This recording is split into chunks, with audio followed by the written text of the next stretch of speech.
so da ƙauna salaha kun riske lokaci.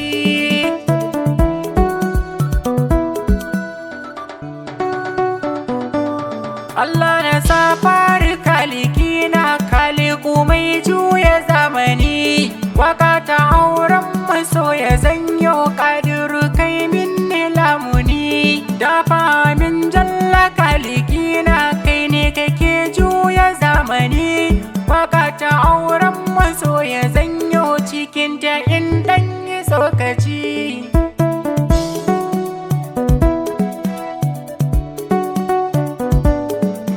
Cikin lokaci amarya da ango zan muku tsokaci, ku yi haƙuri na zama da juna duniya san babu tabbaci, zama na aure yana da daɗi idan da so na yi tabbaci, ɗakin miji zaki je ki tare amarya kin riski lokaci.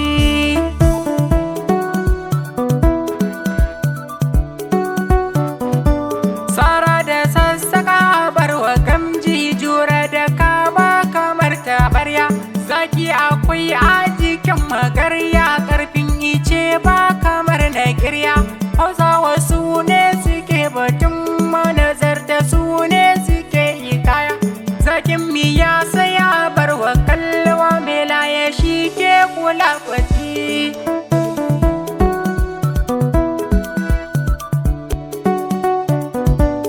Waka ta auren ku zana rero sa'ad na yi muku tambari, zama na aure zaman limana sai haƙuri sai da uzuri, da juna komai daɗin zama wata rana a saba lamari, in aka ya shigo tsakani ku ɓoye domin magulmaci.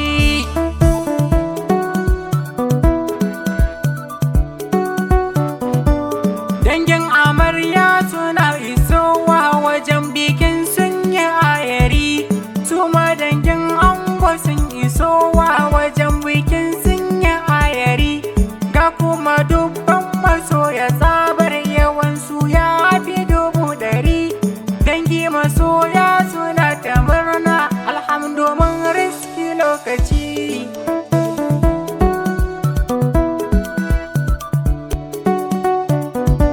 Shamwilu Gamba Salaha Hassan a yanzu ko mallakin ka ce, bude kunnen ka ga batuna kar ku yi fada ko kace na ce, kuna da tarin mahassadan boye masu burin ku farrake, ango amarya ku sanya lura ku kauda duk sannani da kunci.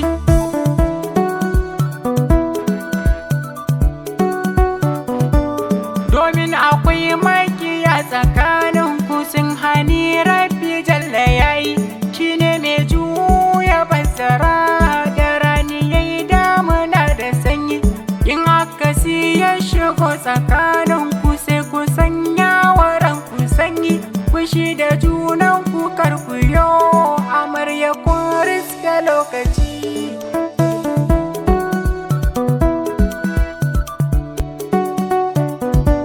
Shara hawaye ki daina kuka, ɗakin miji suturar ki ne, angonki shi ne ya zama jigo gare ki, shi shugaban ki ne, komai idan zaki yi amarya yana cikin izininsa ne, so ne yake sanya arashi gare ku na ɗan yi tsokaci.